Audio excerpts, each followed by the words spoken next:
And hello, all of my fellow nerds out there. This is Oracle Richie, and welcome back once again to our Wonderland.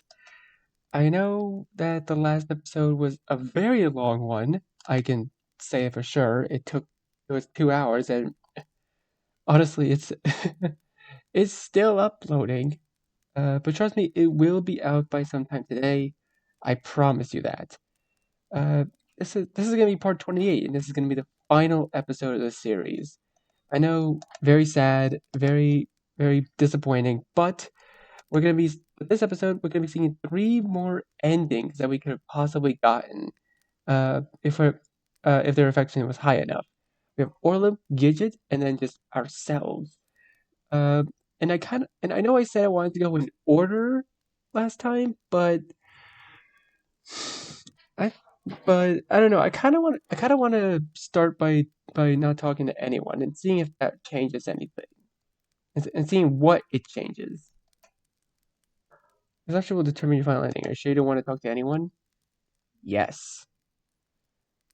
And I'll just cut ahead to any new dialogue that we get. I bring a hand to my forehead, staring up at the ceiling of the cabin, studying the intricate patterns of the wood. Then, with a little sigh, I turn towards the stove, scooting just a bit closer to its warmth. No. No, it's okay. I can make my own warmth. I need to be able to make my own warmth. I pull the blanket tighter around my shoulders, staring into the dancing flame. So many people wanting things, expecting things of me. But maybe I just need to focus on myself. Somehow, this thought comforts me. Yes, that's right. Myself. For now, that's the goal. For now, that's my choice. Though I may change my mind in the future. For now, I'm content just focusing on me.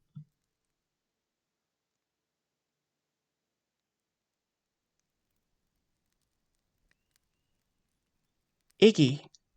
There's something curled around me, cinched across my limbs like a tangled mess of netting. A cocoon of warmth holding me in place. Iggy! I'm not in bed, am I?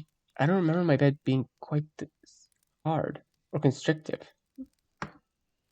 I move my lips against each other with a groan of displeasure and try to turn over before the tendrils of consciousness can fully claim me. For fuck's sake, Eggs, you're gonna strangle yourself in there. My eyes snap open. This isn't my bed. This isn't my room. And it certainly isn't my fire-burning stove radiating a cozy heat into my cheeks that the blanket twists tight around and my limbs and neck threatens to cut off my circulation. Oh. I glance at the ceiling, faces gazing down me on the blanket in blank observation. Right. Good morning, Starshine. The Earth says hello. Good old Willy Wonka references. You can never have too many of them. I thought you were gonna sleep the entire morning. The others didn't appreciate my suggestion of consuming you for breakfast. Too soon. More like too fucked up. I have never heard him make another joke about eating people again until it'll still be too soon. What a wake-up call. I grumble beneath my breath as I attempt to rise to a seat. I yank the coils of the blanket currently cinched around my windpipe. We're just glad you're actually able to get some sleep. He just shoots me a beleaguered smile. If anyone needed it, it was certainly you. If only we all could have been so lucky. With the snores of this one over here, there might as well have been a steam engine careening through the cabin door. What can I say? I'm a loud guy. In more ways than one. Ignore them, Iggy. Come on, let me help you with that. Gidget kneels down next to me, their fingers helping me work loose a tightly wound coils of the fabric looped up and around my chest. There anything else to eat around here? My tumble is rumbling like a volcano. Yes, let's hope it doesn't erupt. Once I'm free, Gidget helps me up to my feet. It takes me a moment to find my balance. Thought I saw some porridge in there when I was scrounging around earlier. Not much, but it'll give us some energy at least. Gruel. Just what I always wanted. Yeah, payback for how grueling every second is being within 3 feet of you. I would love some porridge. I interject before this game of increasingly scathing riposte can continue. Well, let's make some. Of course you would. You just want to make everyone happy, after all. I raise a finger. Lower it. Shrug. As true as that is, at this moment, nothing would make me more happy. Then yippee-ki-yay, let's fuck us up some porridge. That's funny dialogue. Like, I really like all the different dialogues. Even though Iggy didn't have his own lonely CG in that scene, I really appreciate this. We eat our porridge, continue to investigate the premises, tend to or retend to our wounds, finally get a proper clean up my arm. Yeah, everything haven't come out again. Which somehow, in spite of everything, haven't come out again, but still gonna use a bit of hygiene. Yeah, this seems like the similar dialogue from before. So I'll go ahead and skip to any new dialogue. Alright, let's see if anything if we actually have a choice of who to call.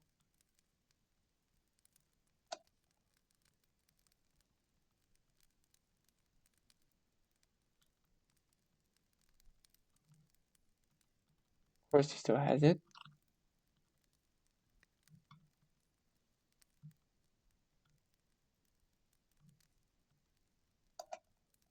Okay. So I'm pretty sure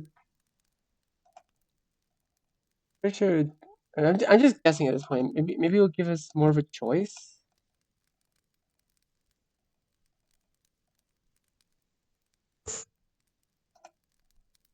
Call someone.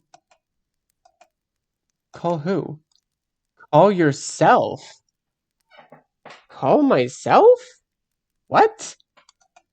How in the world do I do that? Exactly. I scroll to my own name in the list. That's right. I've made my choice. And now I'm going to decide my happiness. First I thumb to the call button. Call yourself, huh?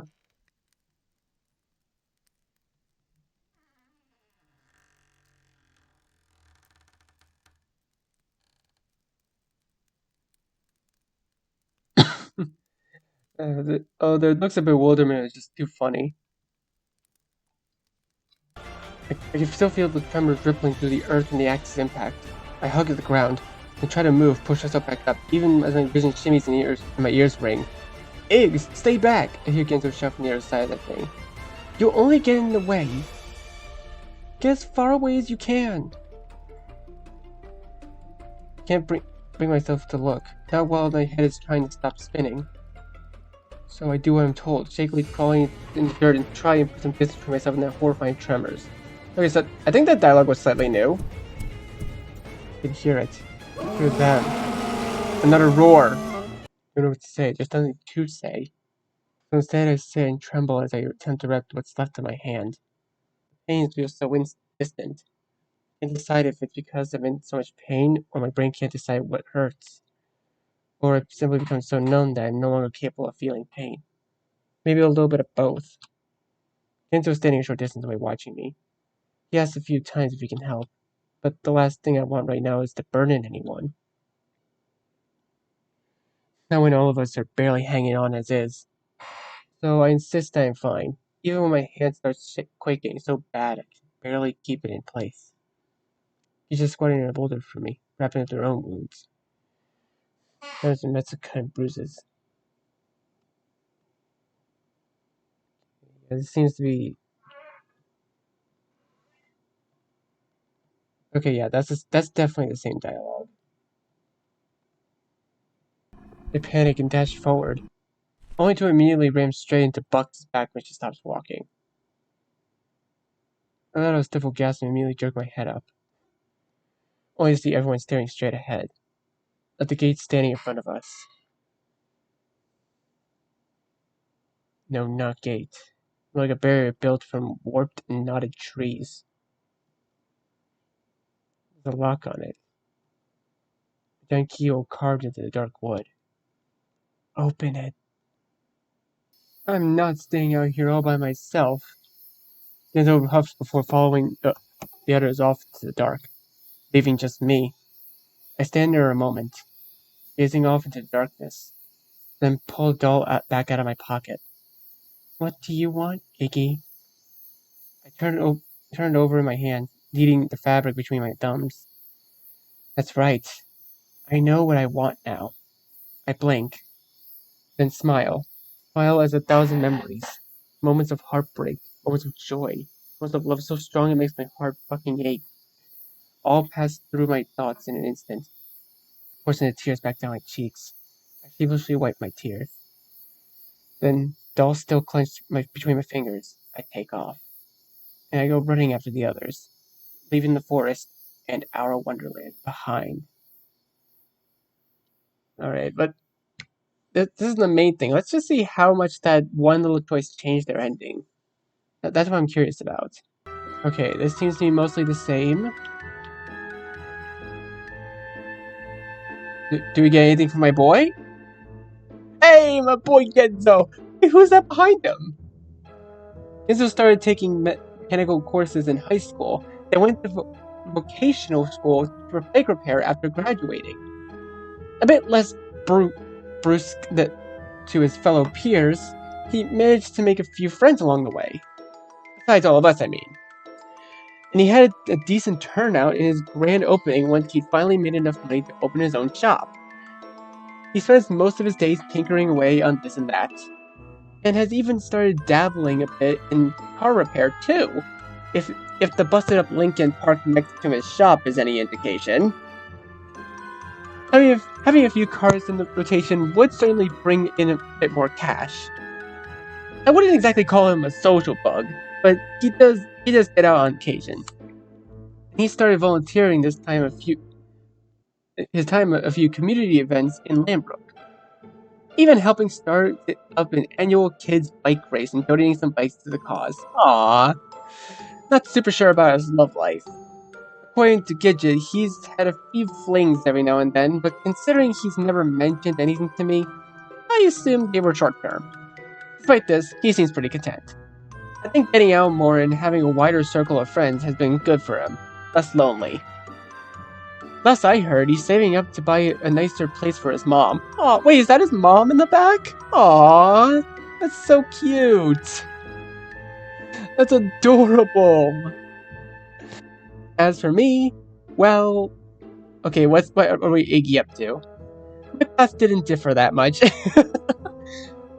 I moved off to college, studied software development, buried my head in my games, but with a new sense of confidence in my life, in myself. Aw, that's... Look at my boy! I spent more time trying to figure myself out. Doing some soul searching online and on campus. Figuring out that I'm ace!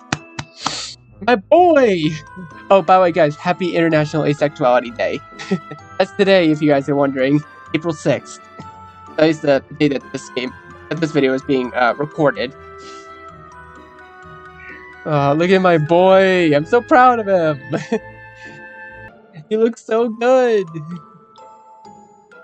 But also, I don't really have a preference when it comes to guys versus girls. Dabbling a bit in writing I've been writing in my free time, which gave me more courage when trying to put my thoughts into words. And also gave me an outlet for my hurt, comfort, trope love heart. Aww. I became more aware of my wants, likes, needs, even if my anxiety sometimes made it difficult to fight for them. And I kept up with my friends more. Made more of an effort to reach out, to keep in contact. I'm not going to lie and say that I suddenly became a picture-perfect model of a friend. That would just be silly. But I did try. I really did. Aww. Hey, bringing coffee to Genzo sometimes in his shop, upon which the two of us would spend the whole afternoon just yapping in the back. Usually transitioning into beer, and sometimes then transitioning into me falling asleep on his floor. Aww. Attending a few local events with Gidget and Cecil, Kitchen would always fill me in on all the latest gossip. Cecil would always look like he wanted to murder me. Oh, hugs! Joining a few D&D sessions at Bucks and Hooner's place.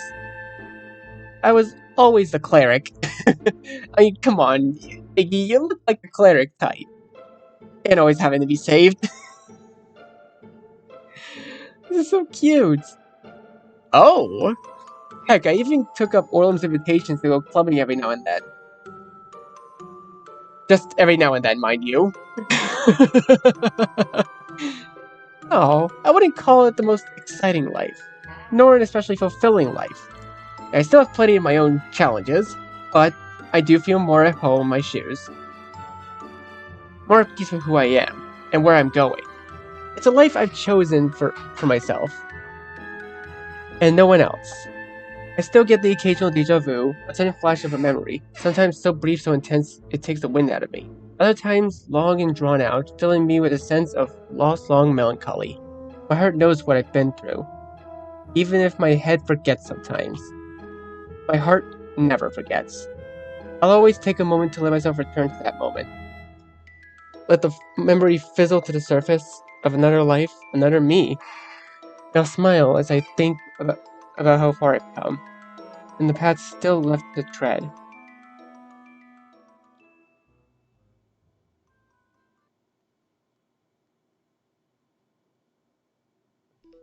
Oh, wait, is there more?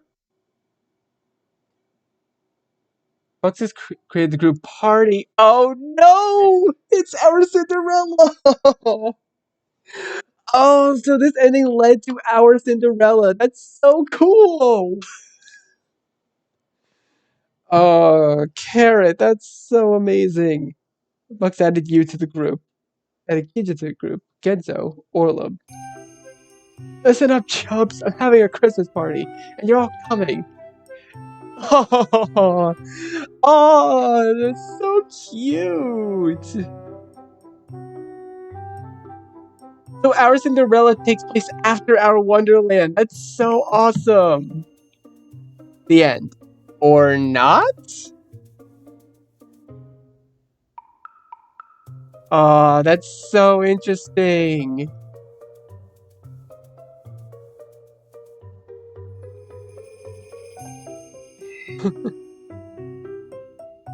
Dude, that was amazing. That's probably my favorite ending thus far.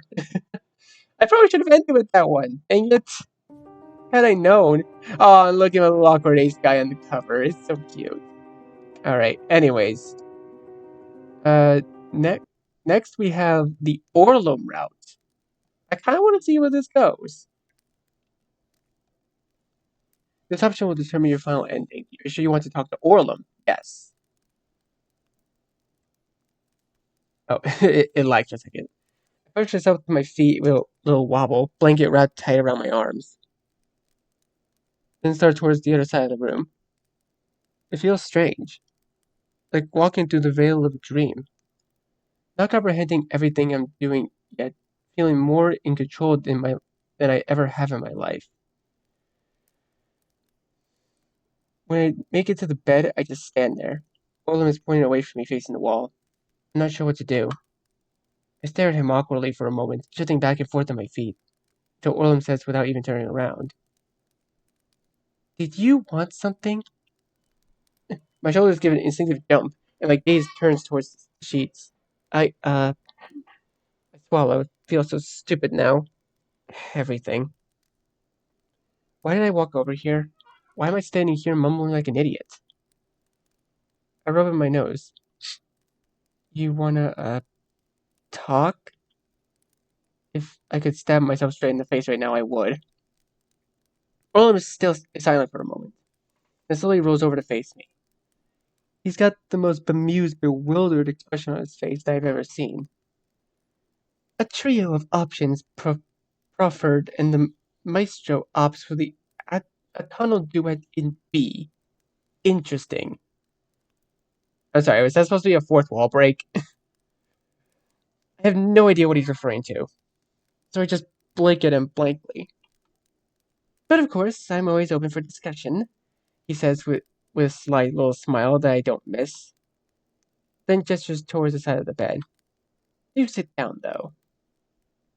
I glance from him into the bed, to the way he splayed out leisurely, almost like Rose Dawson on her couch. I pull a chair over from the kitchen table instead. It groans noisily as I drag it across the wood. It squeaks as I sit down. I wince, keeping my gaze downward. As Rolo chuckles and sits up on the bed. I can't say I didn't expect that. I run a hand through my hair sheepishly, adjusting myself in the chair. We did spend ample time together, after all. Willem scooches up forwards until he can dangle his legs off the side of the mattress, his chin propped languidly atop his fist. What did you want to talk about, Iggy? What did I want to talk about? Suddenly, all my thoughts seem like they've dried straight up. I guess, I clasp my hands together in my lap. Well, how you, been holding up? Willem cocks a brow. Holding up? What is this? Counseling in Survivor Situations 101? I just mean, a lot happened, you know? And, like, I feel like no one's even asked you how you're doing. No, I don't imagine they would. No I would say the same for any of us. A smirk. We all know we're barely hanging on. Why bring attention to it? I wince. He's got a point. Sure, Orlem's part might have been the most recent, but all four of us are well past our breaking points by now. I've been stabbed, beaten, threatened more times than I can count.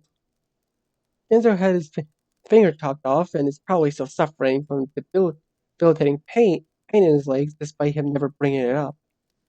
He just still has their whole shtick they've just had to lay to the side until we figure everything out in here.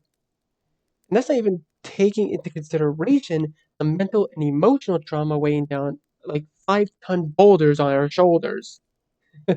Boulders on our shoulders. That actually rhymed. But we don't have time to think about that.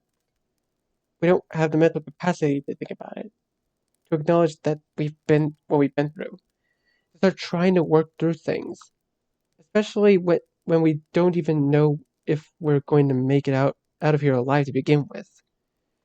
I guess that's true, I finally say. I must look especially despondent because Orlin gives a little chuckle. Having a moment, were you? I've been having a lot of moments lately. Understandable. Orlin tilts his head to the side, then brings a hand up and gently pushes a lock of errant bang back behind my ear. The touch makes me shiver just slightly, but I don't pull away. Orlin, I start, then all of a sudden find my throat stopped shut. Orlin watches me silently, waiting. Finally, I know that I was never that great of a friend to you in the past. Orlin sits back and I begin playing with my hands. But a pause. I lick my lips. You don't actually think I hated you, do you? There it was. The question that had been bothering me since back in the castle. William's gaze goes to the ceiling. He hums beneath his breath. No, he finally says, leisurely. He taps his temple with a small smile. I know that here, even if I haven't always known that here, He continues, this time pointing to his chest. My gaze drops to a small spot of fleshy pink I can still see poking out beneath the color of his shirt. The ugly scars stretched across his skin. Oh. But I would say that's more of a byproduct of this place. He gesture he gestures vaguely skyward than anything else. The environment here does kindle the flames of our worst affectivities. Yeah, I glance down at my lap and pulling anxiously at my fingers. I know that pretty well. This seems to amuse Orlum, who reaches forward to grab my hand, palm pointed skyward. He traces his finger across my palm towards my wrist. Yes, we did get some interesting sides of you down here, didn't we? Quite passionate. I feel the heat rise to my cheeks and instinctively jerk my head away. Does that embarrass you? The idea of losing yourself to your emotions. My mind flicks back to then. I don't know how else to describe it. That loop. That loop I hadn't seemed able to control myself at all. The anger inside of me, prompting words I'd never have said otherwise. A bit, I said softly. The thought of how I acted shames me, how I must have appeared to others, and things I'd eventually do. The horrible things. Do you regret it? My face goes even redder. Something about the way he whispered the words, the way his fingers were dancing on my wrist and arm. It's making my heart beat like a steam engine in my ears, which is flustering me further. I don't know. I wince and press my lips together. I regret the way I hurt people, the awful things I did. We did. Orlin flicks his gaze up at me, studying me beneath his lidded eyes. Do you regret us? I don't have a response to this. Mostly because I feel so fucking hot right now. I would swear my throat had just shriveled up in on itself and rendered me incapable of words. Fortunately, Orlin must have expected this, as this only seems to amuse him further. He laughs. I'd forgotten how much I enjoyed this. Then he leans in, breath soft against my cheeks. Making you all twitter-patted. I jerk backwards as though I've just been shocked, chuckling nervously and smoothing down my hair again and again and again. This fucking... My thoughts trail off as I watch him lean back, scrutinizing me. He tilts his head. I've had my fair share of moments down here. Moments of awe, moments of despair, moments of overwhelming joy. He scratches lackadaisically at his chin. But I must admit, those loops where you would join me hold a special place in my heart. I blink at this, my brows twitching. Loops? Pause as I sit in this. As in plural? Of course! His eyes light up, and he leans forward in excitement. Don't you remember? I only really... Before I can attempt to scour my brain further, Williams captured my hands in his and pulled me up off the bed. Oh, they're dancing again! I can barely keep from stumbling over my feet as he twists me first left and right, turning the cabin floor into a glittering ballroom stage. There were many varieties, after all. Ones where you were most bashful, others where you were most irate. He pulls me against him in an inaudible rhythm in his mind. Somewhere I'd have to push you more, somewhere you pushed me. Another spin, but always with that same awkward charm, the same red-faced chagrin. Orlum, I sputtered out as we go dancing backwards into the kitchen. I still mean what I said even back then, that I'd never had someone show such kindness to me. Nor stood up for me like that. Well, I say before nearly tripping backwards. Orlum promptly snatches me up as I go teetering back.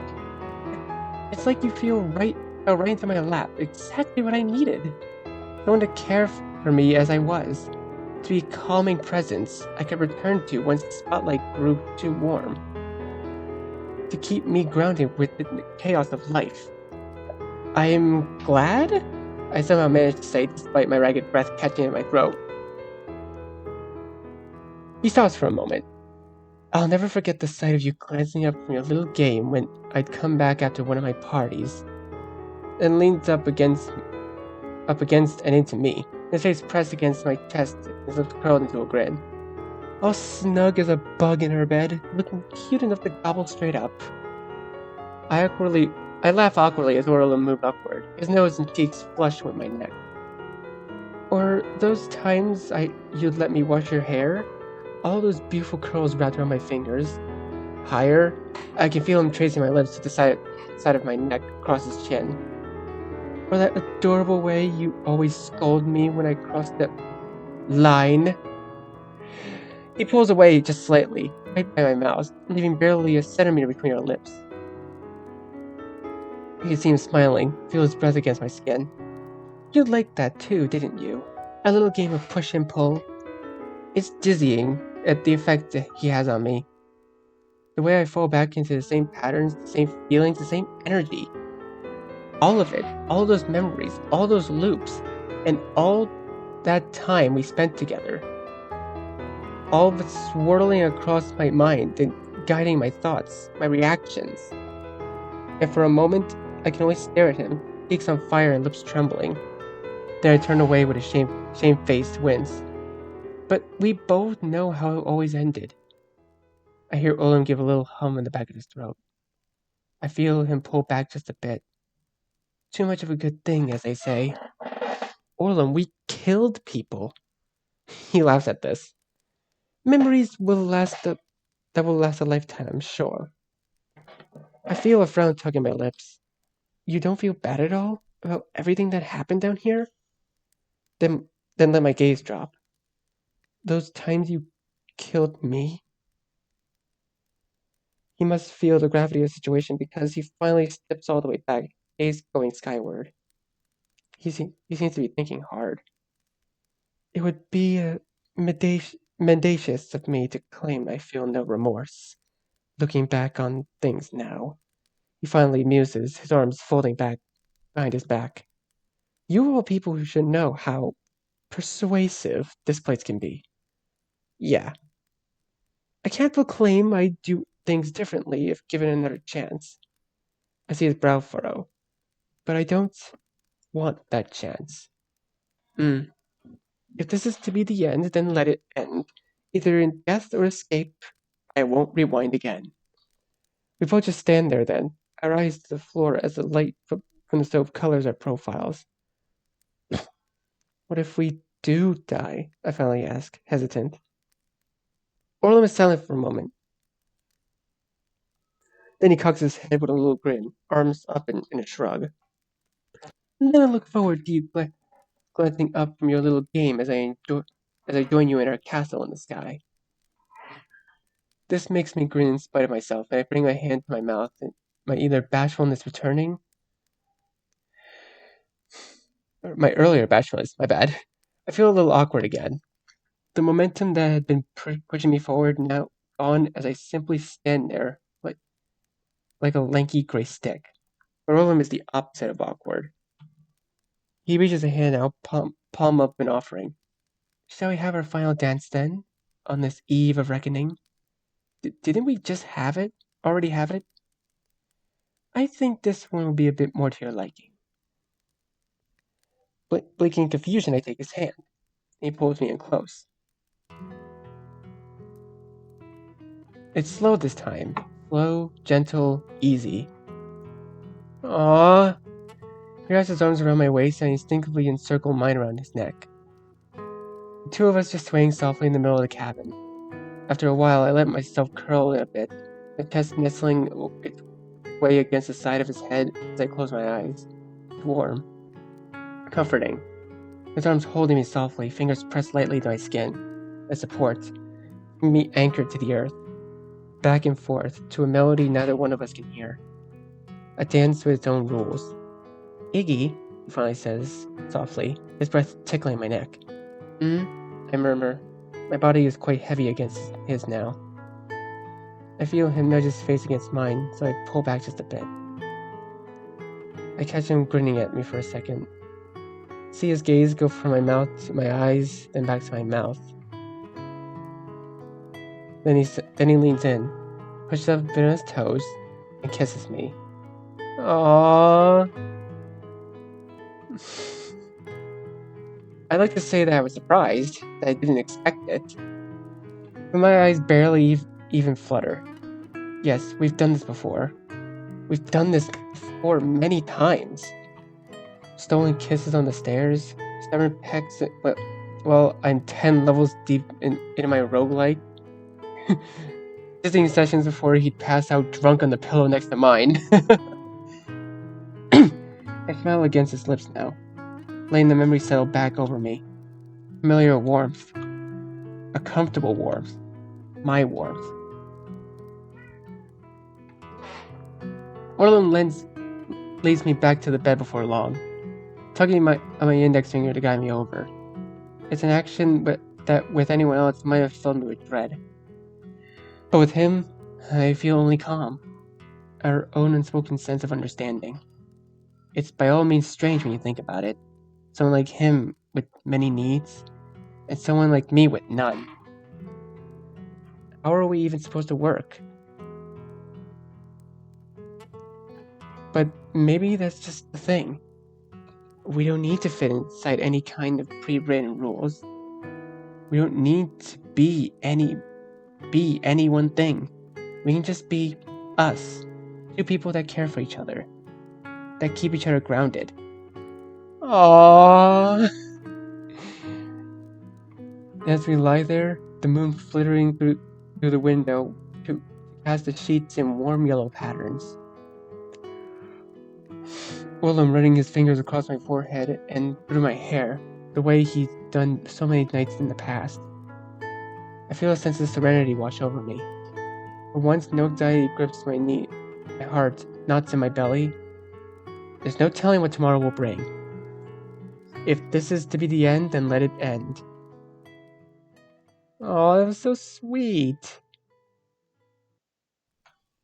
And be right? It's fucking ridiculous. What are we even supposed to do? See this face? Does this face look like it's got any fucking answers? You're the one who's always got something to say. Yeah, well, all my words got stuffed so far up my ass this time, I'm gonna start upchucking them all over the floor. Okay, I'm not sure that mental image was necessary. I'm woken the next morning by the sound of hushed whispers from the other side of the cabin. I don't move for a moment. I feel too warm, too secure. Tendrils of warmth curl around my waist and legs. Finally, however, I blink my eyes open. Blurry. The light is harsh against my eyes, and I wince to push myself up on my arms to survey my surroundings. Whispers stop. Immediately. And when I creak my neck over to take a look, I see Gijin and Genzo huddled around the table, both of them just staring at me like a deer at headlights. Hey, Eggs? Genzo's voice cracked. Morning, Iggy, Gidget winces, their eyes strained. You, sleep well? My mind immediately races. Memories from the previous night swirling around inside my head, fuzzy images jerking into focus one after the other. I snap my head down. The senses of warmth aren't tendrils at all. Rather, Orlam's limbs curled up and tangled around me. Our especially questionable hand reaching half down the back of my pants. My head shoots back up, my cheeks burning. This isn't what it looks like. I start as I notice the two are still coming deeper and deeper into despondent chagrin. Next to me, Orlam murmurs in annoyance. Yes, it is. He starts trying to tug me back down into the bed. Come back to bed, dear. This just flusters me further. I attempt to extricate myself from the tightly wound grip on my hips and waist with a few frantic tugs. I can practically feel the collective bristling emanating from the table. There's a loud creak as Gento pushes himself up in the chair. Hey, Fox McGee, he's trying to get up. Orlam appears nonplussed. He pushes a lock of bang out of his face with a languid sigh. Oh, don't worry. I already got him up. Genzo looks like he's about to blow a gasket. Genzo, I interject before he can blow completely out of proportion. It's fine. I'm fine. Nothing happened. We just fell asleep. I managed to stay all the way up, my heart thudding anxiously in my chest. This isn't exactly a wake-up call I imagined. Genzo's face is a pained mixture of despair and barely contained fury. Orlam rolls to the seat next to me, leaning heavily against me, draping an arm across my shoulder. Yes, we succumbed to the wiry tendrils of sleep, islands in intimate tangle atop the sheets. But Orlam, I hiss, very much wishing this whole situation would just be over. Orlam, however, gives me an affectionate squeeze. He raises a brow at Genzo, growing acrimony. Genzo's growing acrimony. You seem vexed. Would you like us to join us tonight? We could share. Genzo's face goes practically purple. He raises a finger as though he's about to shout something, but he's shaken so much he can't seem to get it out. He clenches his eyes shut, grits his teeth. Then, blushing furiously, he goes stomping out the door. He slams it shut behind him with such force it makes the whole cabin shake.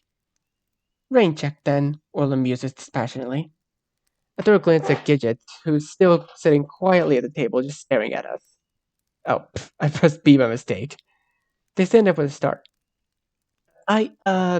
They run a hand through their hair, awkwardly chuckle at their lips. Porridge. You guys hungry? I was gonna make some porridge. They point weakly in the direction of the stove. Sure, Gidget, I respond with a tired smile of my own, my cheeks starting to burn. Right. They stand there a moment longer, then abruptly twist backwards towards the kitchen. I hear Orlum's laugh softly next to me. Iggy. He pushes his face against the side of my head, lips brushing softly just by my ear. You're so popular. I turned about 50 shades of red, then let out a sigh. I suddenly very much wish someone could just come put me out of my misery right now.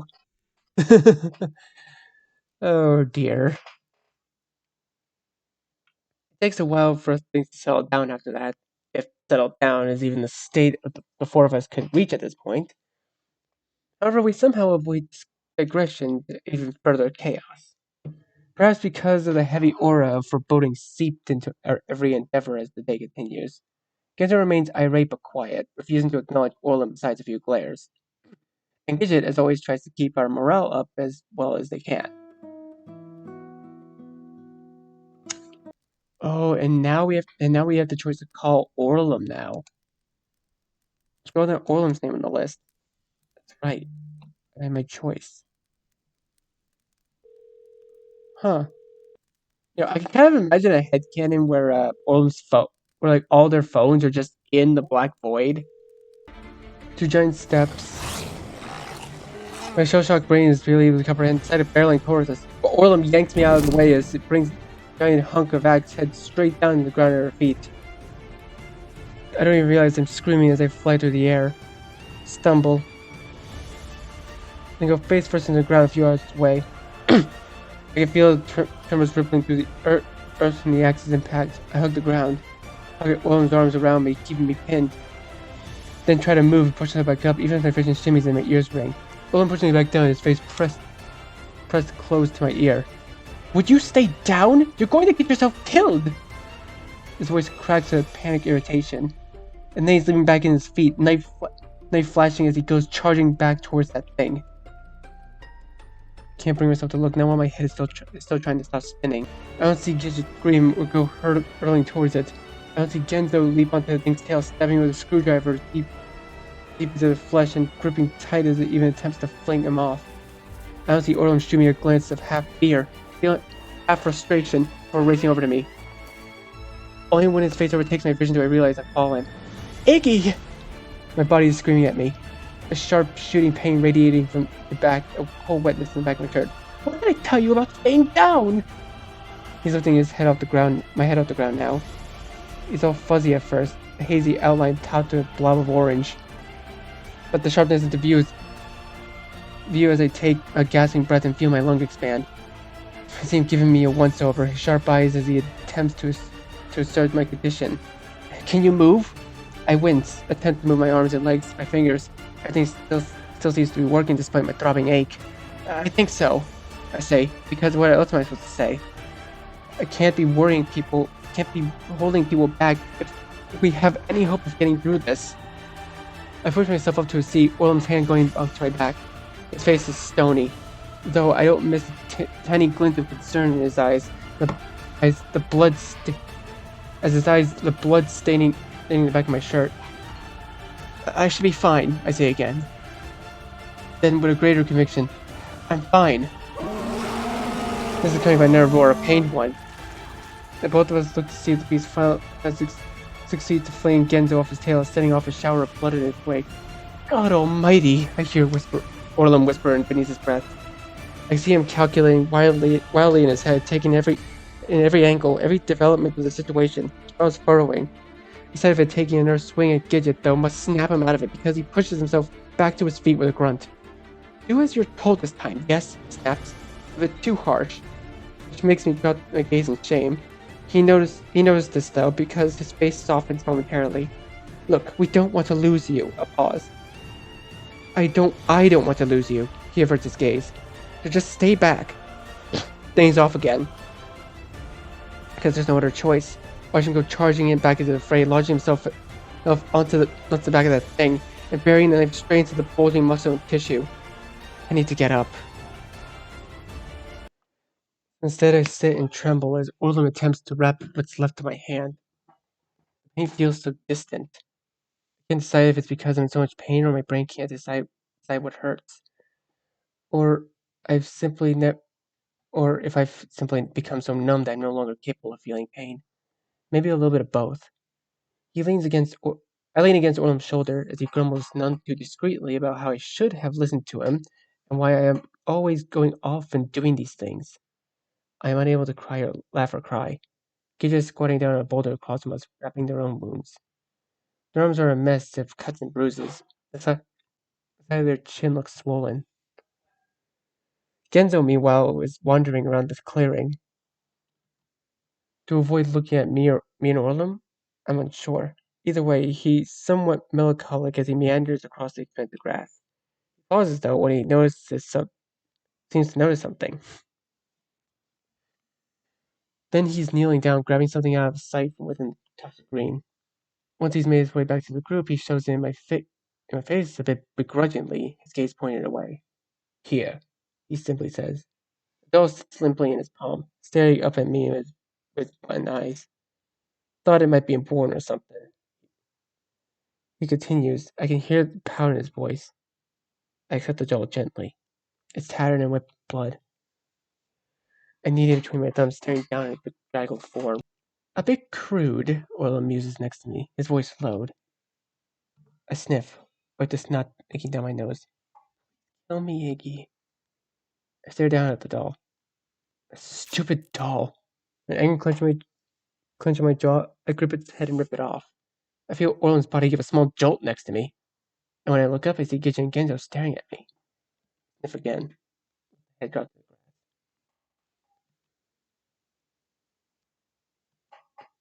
There's something else there. Don't look back. Left foot, right foot. One after the other. My breath trembles on my lips. I look back. Where the others? Need to see the others. Yeah, this seems to be the same. Orlum? I reach towards him, my fingers quivering. Orlum! Stretching at my arm out. Desperate. Where are you? Where are you? Where are you? Where are you? I could dash forward, only to immediately ram straight into Orlum's back when he stops walking. I let out a stifled gasp and immediately jerk my head up, only to see him all staring straight ahead. Okay, so let's just see how much this scene changes.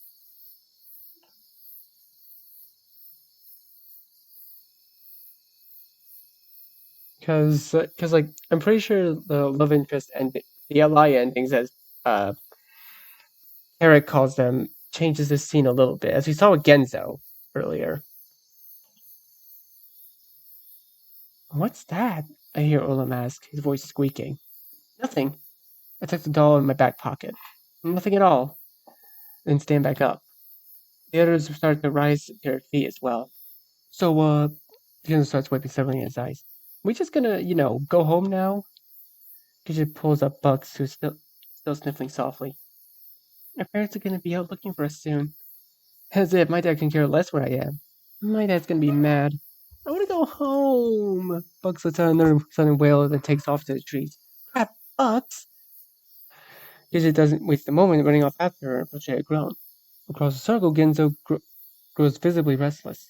Aw shit, I'm not staying out here all by myself. He takes off, following the other two out of the dark. Are you coming, Iggy? Willem starts to run after him before stopping and glance back at me. Yeah, I stop, just looking at him for a moment.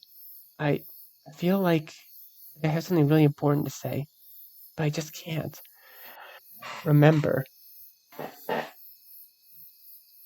Orlum, I swallow. My gaze drops. I could feel myself start to tremble.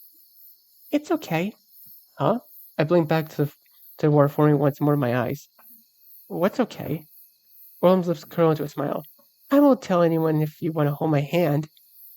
I blink, then smile. Smile like 1,000 memories. Memories, moments of heartbreak, joy.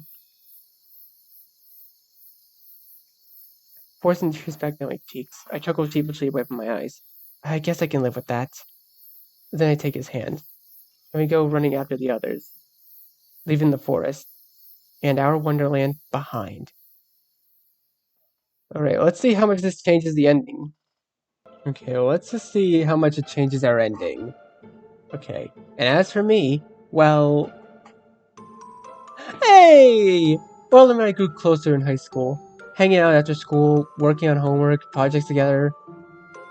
Oh, we're educational buddies. Oh my god, look at him. After Ulam joined the Business Professionals of America, he started coming up with all of these grand ideas for potential business ventures. And he'd always rope me into the back-end side of them, creating websites and drafting up financials. So we both ended up with scholarships at the same school. Felt natural for us to room together. Oh, he gets his little ace hoodie. Yes. Though we couldn't have been more different, we complemented each other well. Orlin would get me out of the dorm room, integrating me with some of the circles. And I would be a great listener, acting like an engaged audience whenever he wanted to practice a presentation or run through a new idea. Hey, he's gaming! He's gaming! Or Rat Tail Boy is gaming! Rat Tail Boy Gaming. Please, Carrot, if you see this, please make that a sticker. Rat Tail Boy Gaming. Please. or even when we just wanted to chill night in as a break from his more exuberant lifestyle. We became so accustomed by each other that the time we graduated, it seemed like a matter of course that we would find a place together. So we rented a small apartment in Duquesne, close enough to downtown that Orlam would commute to his internships, but enough on the edge that I could still enjoy some peace and quiet. We would continue like that for a while, simply living our lives, growing in our own ways. I started working freelance, gradually growing up to my client base, while Orlam moved from internships to full-time positions, to finally opening up his own business consultancy agency. I designed this website. Aww. Oh my god, Orlam.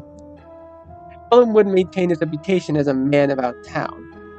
He was constantly busy, meeting with clients, attending luncheons, and presenting investors during the day. And hitting the bars and clubs at night. look at Iggy. He's so concentrated. He was always bringing back new people to the apartment, but I did notice a sort of change over time. Oh? Perhaps it was the way he started giving me a quick peck before heading off to work in the morning. Or perhaps it was the first time he introduced me as his Iggy when he'd come back with another woman from the club. Oh my. Orlam, you scandalous motherfucker. Or maybe the way he started automatically introducing me as his +1 for all his business events and dinners. Or even how he started crawling into bed with me on the nights he was alone. Yes, something changed. Or perhaps it had always been that way, and I just never realized. Oh, look at the little smirk on his face. To this day, I couldn't tell you exactly what we are. We're two people that care about each other, that love each other, that enjoy life together. And, maybe that's all that matters, really. Why do we need to fit ourselves into rules that others have created? We can make our own rules. It's a life that makes me happy. A life I've chosen for myself, and no one else. I still get the occasional deja vu, sudden flash of a memory, sometimes so brief and intense the wind knocks the wind out of me. Other times long and drawn out, filling me with a sense of long-lost melancholy. My heart knows what I've been through, even if my head forgets sometimes. The heart never forgets. Olin remembers too. Sometimes we'll be out at dinner and he'll randomly bring up a memory. This is quite reminiscent of. Don't you remember when? My, doesn't this make you feel nostalgic? And I always have to pause a moment, let the memory fizzle to the surface, find that they're buried deep within the synapses, but I always do. And then I smile. Yeah, I'll say, even though it doesn't make a lick of sense. And then the two of us will go about our day.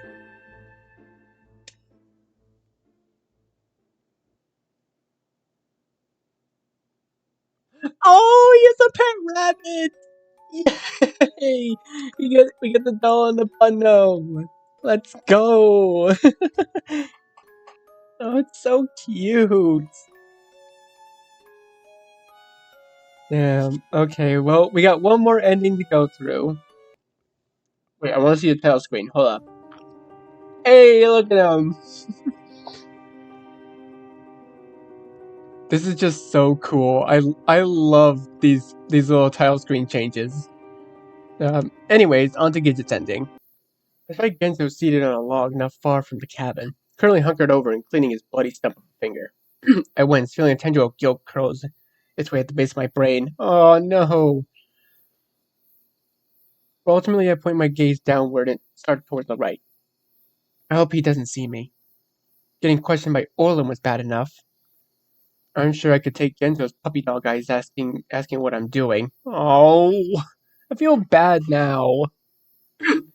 Unfortunately, I appeared to succeed in my clandestine endeavors because I make it around to the side of the cabin without a hitch.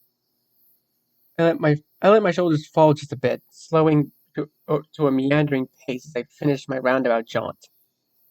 The area behind the cabin is dark and cool.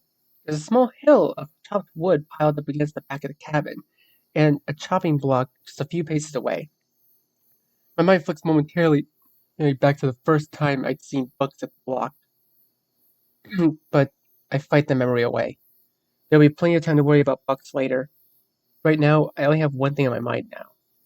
As if on cue, I spot Gidget's unmistakable crop of blonde hair over by the threshold of trees. They're just standing there, motionless as they stare off into the darkness. Almost like some kind of portentous statue prophesizing the events to come. I suddenly feel a bit out of place. I hunkered my shoulders, the blanket clutched around my frame.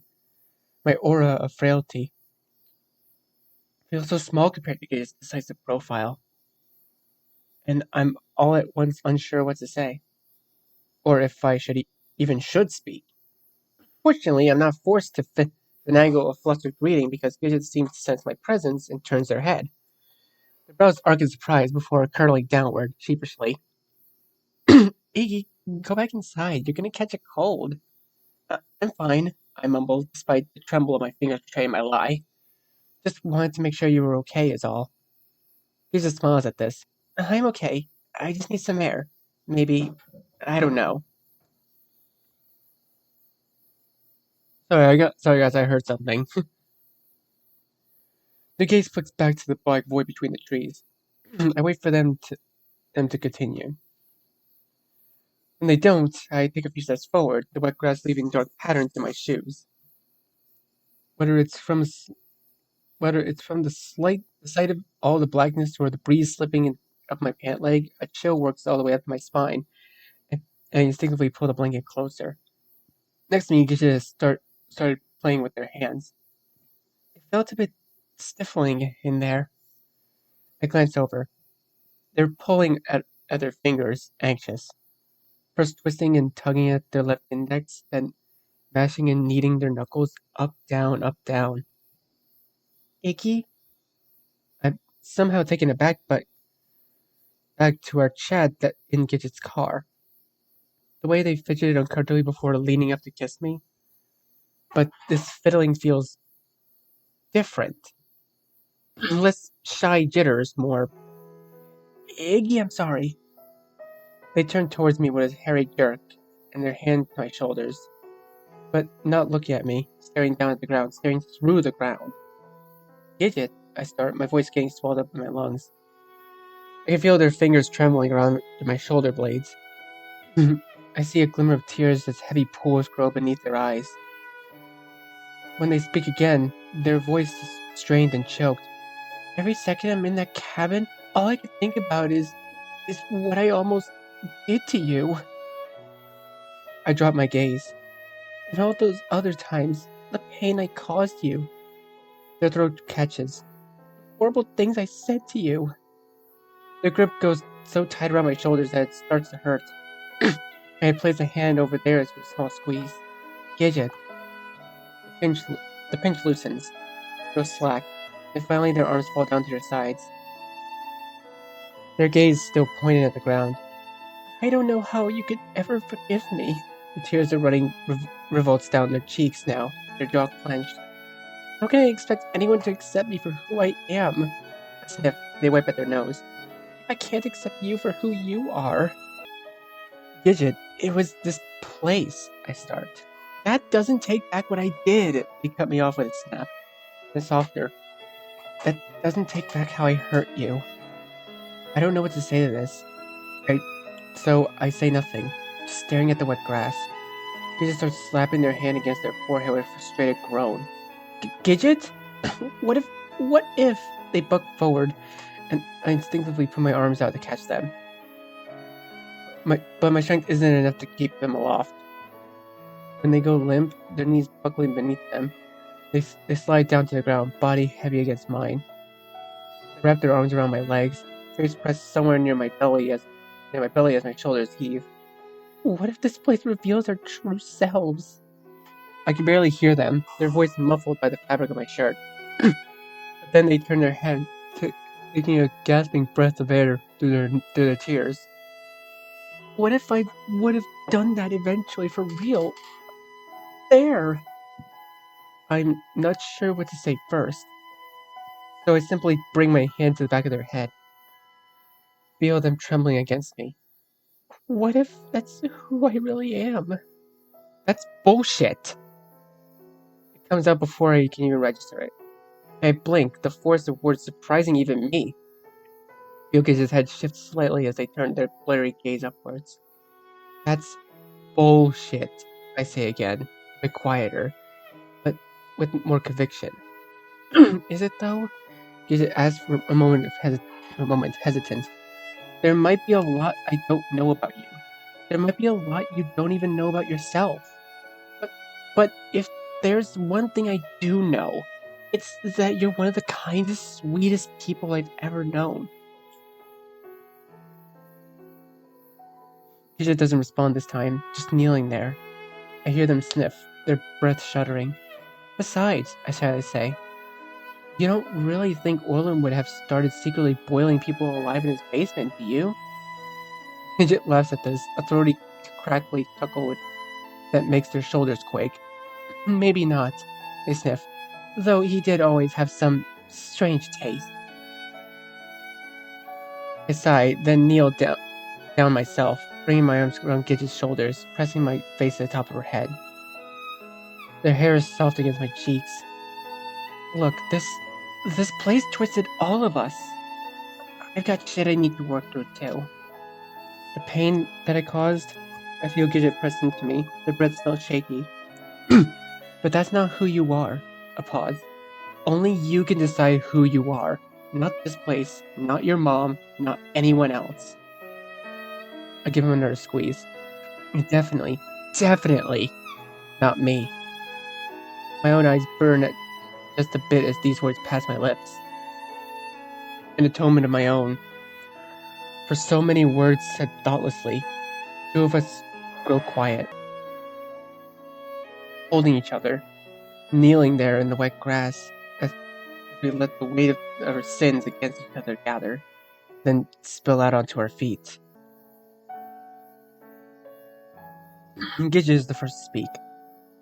I hear them sniff, their throat still choked with phlegm, through their voice now tinted in jest. So philosophical. I have my moments. I'll print that out and hang it up on my next Live, Laugh, Love poster. You fucking... I give a start at this, which throws off my balance. And we both tip to the side, falling onto the grass with Cushy's thumb, our limbs still tangled. Gidget laughs. It's the first real laugh of theirs I've heard in I don't know how long, to be honest. The sound of it reminds me of orange soda. That's so random. Orange soda, of all things? Then they turn, shifting onto their back so they can look up at the stars. I follow suit.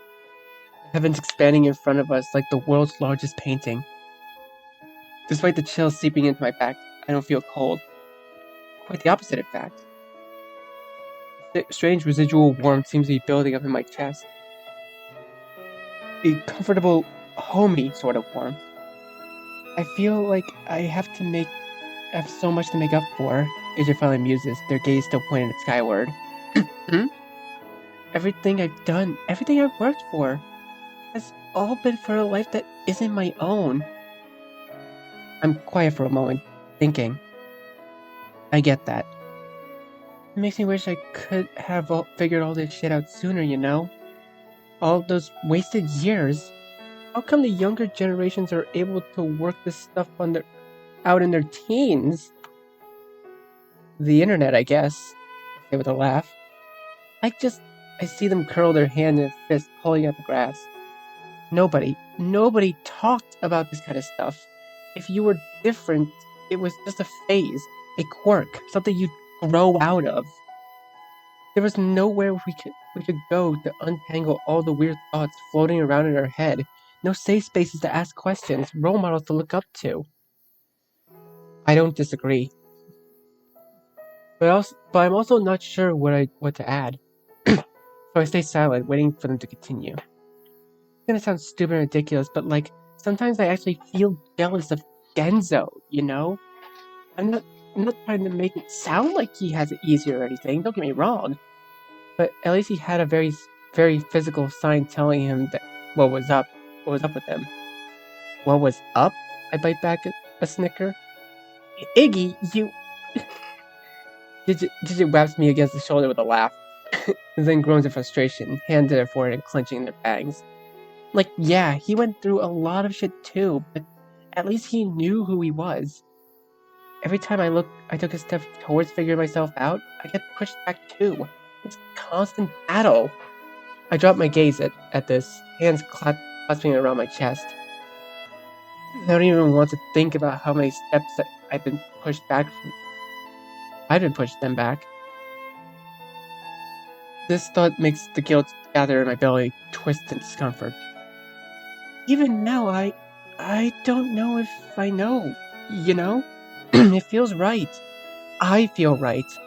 But I can hear the tremble in their voice, the uncertainty.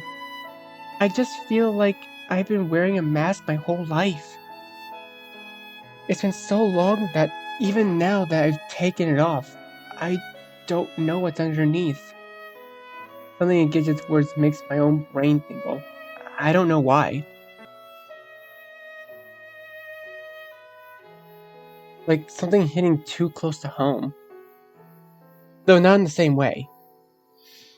Nothing to do with gender, nothing to do with sexuality, but a secret third thing that I don't understand. Mask. The mask. The mask I've been wearing a long time. So that it could fit in. But Gidget continues before I could dig in too deep. I guess I didn't want to waste any more time is all. Not when I already wasted so much. I purse my lips, brow furrowing. I don't think it's all been wasted though. Has it? Just a different path. He just responds with a non-committal hum. Would you have done things differently if you figured things out sooner? I put my eyes against the stars. Not sure, though it's a bit different, maybe. Maybe... I let my thoughts bounce for a few moments more before attempting to translate them into words. Though perhaps I'd been less scared. scared? Cause like, I always just avoided people. Whenever they get too close, I'd run away, without knowing why. He just sat next to me. But maybe if I knew why, I'd have been more confident in making my own needs known, my own boundaries. I felt less alone, less less different from everyone else. Yeah, yeah, I guess. I honestly, I think I've had the same thought process that Iggy has when I first discovered that I was asexual at first, and then found out that I was a spike. Cause like, okay, I don't really know how to put it into words, but the easier way to put this is I know how Iggy's feeling. I laced my hands across my belly, chewing on the inside of my cheek. Then again, maybe I would have just been even more of an anxiety-ridden wreck. I'd say with a small laugh. Gidget's laughter joins mine as the warmth of our shared insecurity settles over us. Then the quiet returns. Nothing but a far-off song of cicadas to accompany our reflections. I think I would have done things differently, Gidget says softly. I glance in their direction but say nothing. Their profile stands stark against the black backdrop of trees. Strong. A lot differently. Think about the way they say this gives me pause. I turn my eyes back towards the sky. It's both limitless and suffocating at the same time. There's still time. We aren't that old. Even if I feel like ancient dust compared to teens these days. Yeah, we aren't. Of course, that means we need to get out of here alive, which isn't exactly guaranteed at this point. Gidget laughs, a tired laugh, but an accepting one. Yeah, that's true. Aww, look at them. They're so cute together. I turn to see them smiling. Without really thinking about it, I reach over and find their hand. My fingers lacing between theirs, interlocked atop the wet grass. If we do though, I hope we can do things differently together. Aww. He just turns to look at me, and I can see tears bristling against once again in their eyes. They give my hand a squeeze. A connection in the void. A shared understanding. A single point of warmth warding off the shell. My warmth. I'd like that very much. We lie out there a bit longer, until the tendrils of sleep start to claim me, my eyes fluttering closed, my words evolve into blurry murmurs. Gidget must know it's because I hear them chuckle even through my dreamweary state. I feel them pull me in close. You idiot, you're gonna get sick. But I'm tired. Come here. They pull the blanket more snugly across my frame, arms snaking around my waist. They then simply hold me in against their chest. Aww. Warm.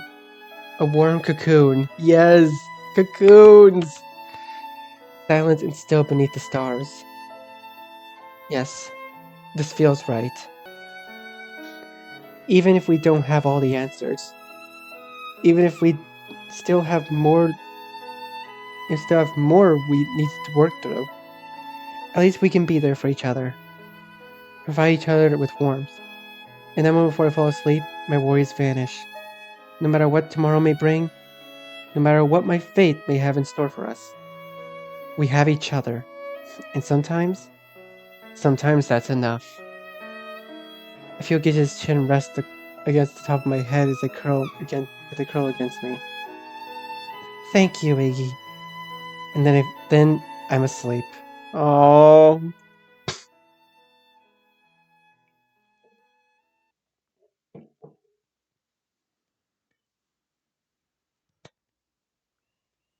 Ed, they're not dead. Look at them, cold and lifeless on the ground. The cruel cogs of fate haven't stolen their lives with naught but the finale remaining. Will you stop fucking talking like that? I swear to God, I'm the 1 second away from maiming you. I'm woken the next morning to a feeling of a foot against my ribs. Foot taps gently against my skin once, twice, then jabs me right in my appendix. I let out a yelp and twist my back. What the hell? Oh, still animate. Tragic. Orla muses and steps back, his arms curled languidly across his chest. Iggs! Genzo steps forward into my view, for I was nodding in concern. Christ on a cracker, why the fuck didn't you two come in last night? I bring a hand to my forehead, side still aching, as I attempt to jumpstart my brain here and deduce what happened. Gidget. Gidget and I drop my gaze. There they are, still curled up next to me, just as I remembered. And we really did fall asleep out here, which would certainly explain why my every muscle feels stiff, even enough to lay a charcuterie on, and also why a deep-seated chill has seeped its way even to my bones, but my teeth won't stop chattering against each other. Great. I mumble, pushing myself up all the way up to the seat and running my hand through my damp hair. So much for trying to rest up before the big climax. Or whatever it is that awaits us on the other side of that door. Gidget, wake up, I say with a beleaguered sigh as I give them a little shake. They shift, groan, then let out a big yawn as they roll over onto their back, only to immediately snap and open their eyes. Fuck, that's cold. You're telling me. I wrote the goosebumps running up and down my arms. Probably not the best idea we ever had. Fuck, Gidget says again, popping up to its seat. 2 fucks in a row. They must be really uncomfortable. We require sustenance. Orlum stares down at us blankly.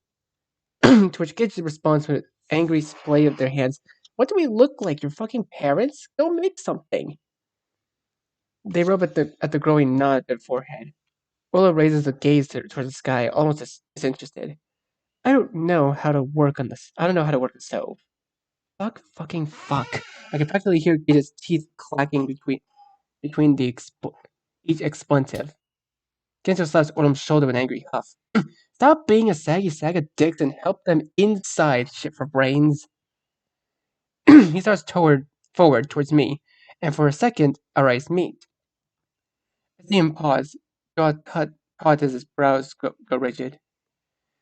And in this instant, Orlum steps between us, grabbing my hand before Genzo has a chance.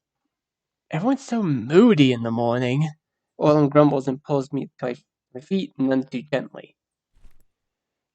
Genzo quickly snaps out of his stupor and offers a hand to Gidget instead, who takes it and stumbles to her feet with a wobble. When our eyes meet for a second time, he quickly averts his gaze. He looks sad, a kind of defeated heaviness to his aura. Oh, I feel even more bad. Man, it's fine. We already got Genzo's ending anyways. But he quickly covers it up with a white grin. Pretty sure I saw some porridge in there when it was scrounging around this morning. Maybe we can rustle ourselves up some grub, eh? A hot meal does sound divine right about now, as it is attempting to brush the errant bits of grass and dirt off their clothes. Maybe between the 4 of us we can make heads or tails of the stove. Too many cooks, more like, but clearly my opinion is held in low regard. We start back around towards the other side of the cabin, our feet leaving valleys of wet grass. Before I round the corner, I feel a grip on my wrist. I glance back to see Gidget's face sprout forward in concern. You okay? They ask softly. You already look like you're liable to keel over at a moment's notice. Their gaze flicks downward. I shouldn't have kept you out. But I just smile in return, the warmth from the night prior still flush on my cheeks. It's fine.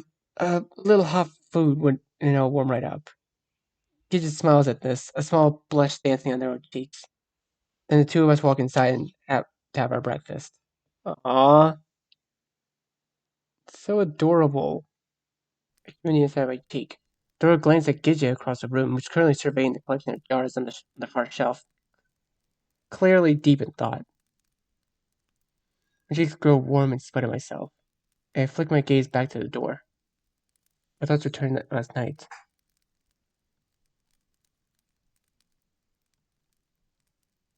Okay, I'm pretty sure we get to call Gidget this time.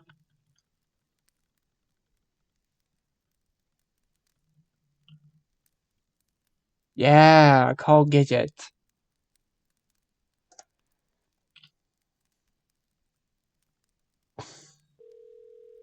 I step just a bit closer to Gidget.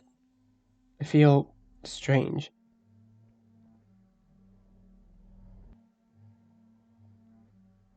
I bring a hand to Gidget's shoulder on instinct, seeing that her blonde hair helping to ground me, even inside, and my insides feel like they're spiraling. I see them glance back.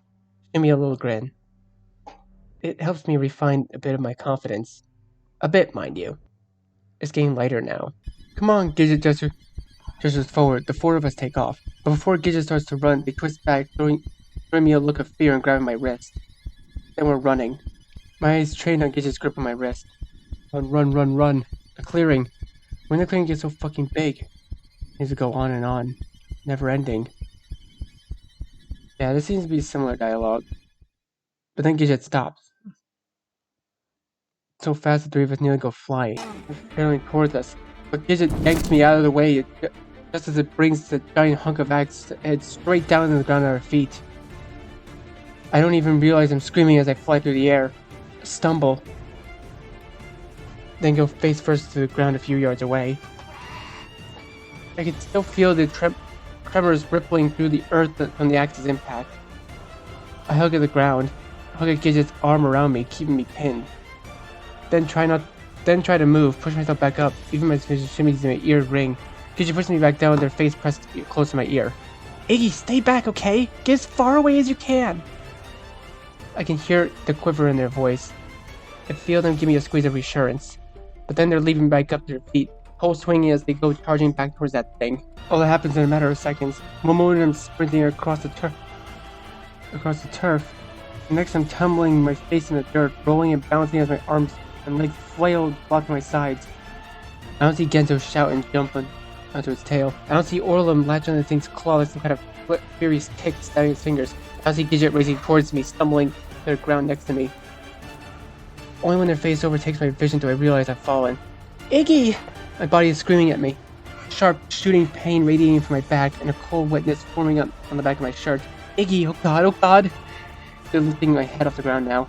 They're all fuzzy at first. Hazy outline topped with a blob of gold.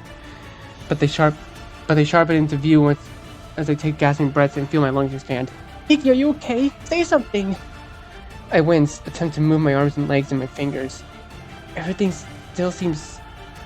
I am okay, I say, because I have to be. I have to be if we're going to get through this.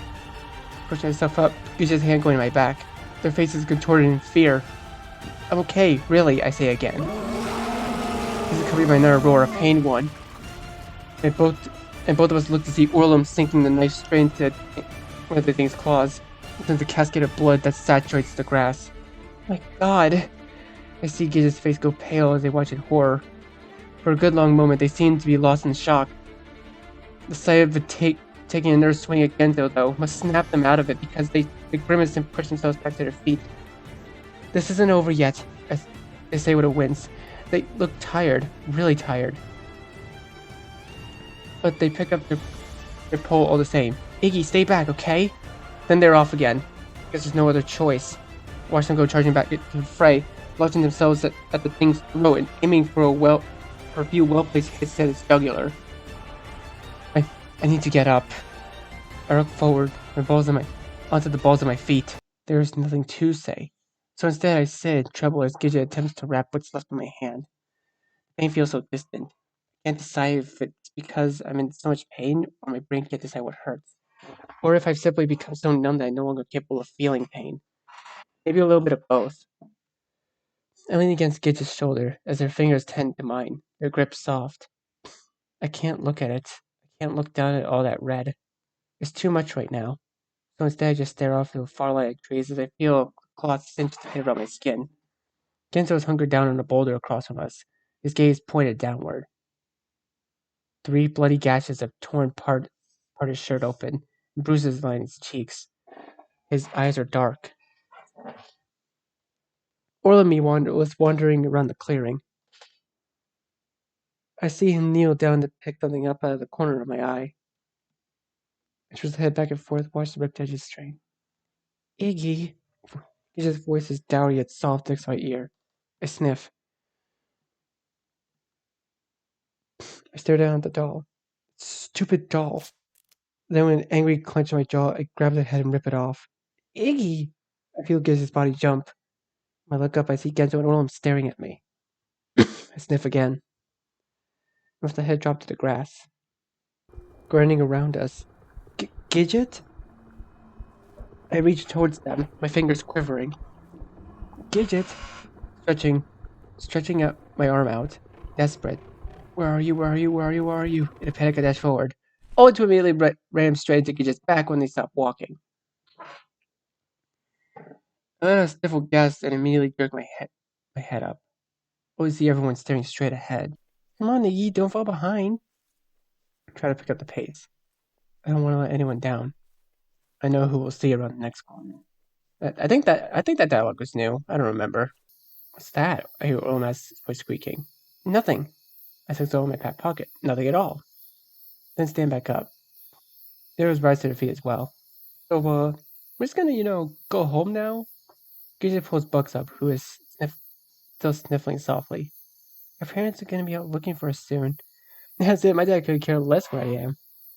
My dad's gonna be mad. I wanna go home. But, for fuck's sake, Bugs, you're gonna get yourself lost. Looking back, Scanzo takes off across the clearing with a frustrated groan. Across the circle, Orlum is visibly nervous. Everyone's leaving. He looks left, right, then roughly takes off, following the other two off into the dark.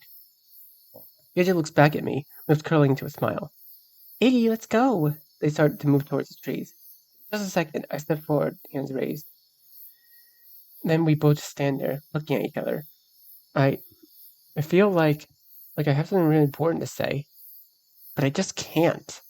Remember. Gidget, I swallow. My gaze drops. I feel myself start to tremble. Don't worry, Iggy. Huh? Don't worry about what? Gidget just smiles. Everything's gonna be fine. I promise. I blink. Then smile. Smile like 1,000 memories, heartbreak, joy. Force tears down my cheeks. I go sheepishly and wipe my eyes. Well, when you put it that way. Then I take their hand, and we go running out to the others, leaving the forest and our Wonderland behind. Okay, let's see how much this changes the ending. I really can't wait to see it.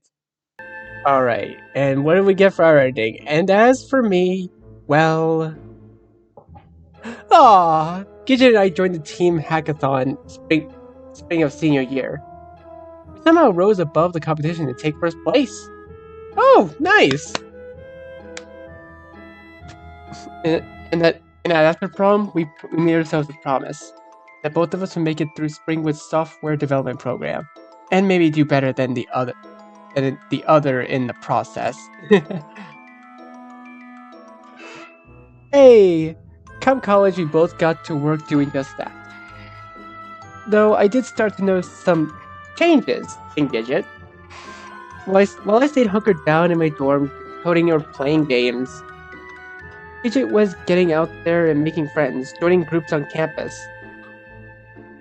They even started dabbling in some art classes. Eventually decided to tack a graphic design major onto their degree.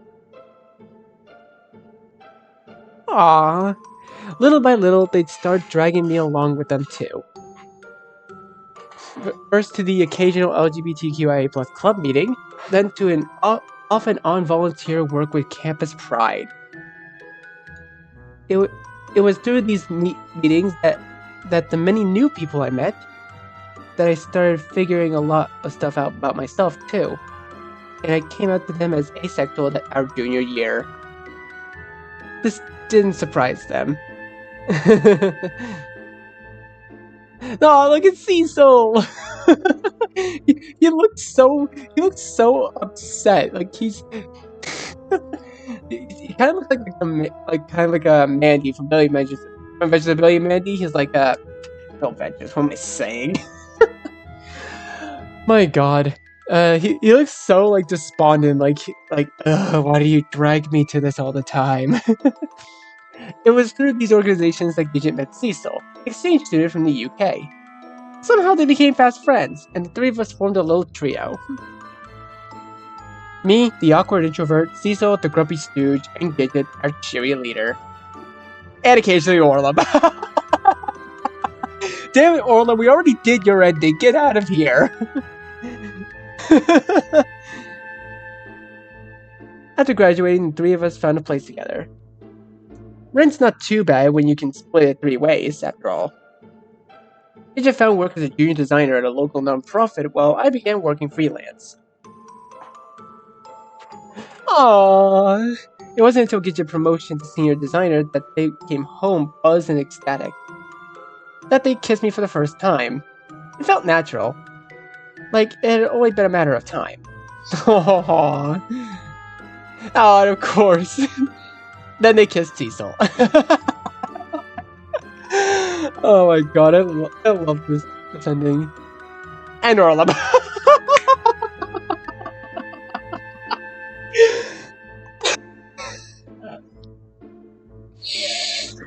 Bro, Carrot, my gut's hurting from laughing so much. Stop it. He's always over. My god. God. After that, we just kind of settled into life. Our life. A life that's occasionally chaotic, but always warm. Always welcoming. Always home. A life I've chosen for myself. And no one else. I still get the occasional deja vu. Sudden flash of a memory. Sometimes so brief, so intense it takes the wind out of me. Other times it gets long and drawn out, filling me with a sense of long-lost melancholy. My heart knows what I've been through. Even if my head forgets sometimes, my heart never forgets. It remembers too. Sometimes we'll be hanging out and they'll randomly bring up a memory. Oh my god, Iggy, do you remember when... Whoa, did this just take you back? Oh god, this is just like... And I always have to pause for a moment. Let the memory fizzle to the surface. Find it there, buried deep within the synapses. But I always do, and then I smile. Yeah, I'll say. Even though it doesn't make a lick of sense. And then the two of us will go about our day. Oh, okay. What is the ending image for these two? Please. Please tell me. Oh, it's the first prize trophy. Oh, and it's Gidget's theme! Yes! This is actually my favorite theme in the entire game, by the way. You know what? This is a very good way to end it off. This is a very somber and very good way to end off this series. Guys, I very much love this series. I'm so happy to have recorded all of this for you guys, to give you guys as much content as I possibly could out of just one series.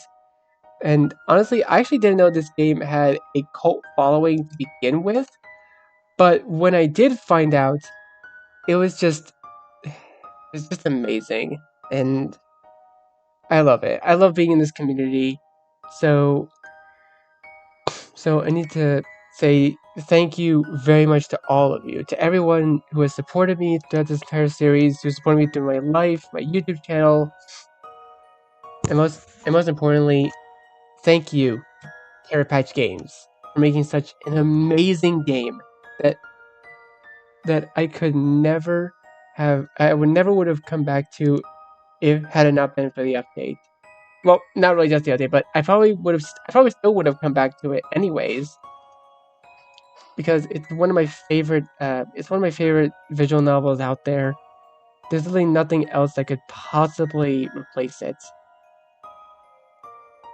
And honestly, I'm very happy about that. I really wish that there were more visual novels like this. And honestly, for me, it was actually honestly very hard to discover what I was back then. If I didn't know that LGBTQ existed then, I probably wouldn't have figured myself out. I probably still would have thought I probably still would have, as Gidget had put it, worn my mask just to fit in. just so that I could, be there for people and just be the me that they wanted to see. But nowadays I can actually be the me that I want to see. I can be the change that I want to see in the world. And that's something that means a lot, especially to me. So yeah, seriously, special thanks to all of you, especially you, Carrot, who made this amazing game. But anyways, until next time, that's gonna do it for this video. So, be sure to leave a like, comment what you think, share this video with your friends, and be sure to subscribe, click the bell so you don't miss a single notification. I'll see all of you in the next video. Goodbye! You say you wanna try, but you never do. Sugar, there's a reason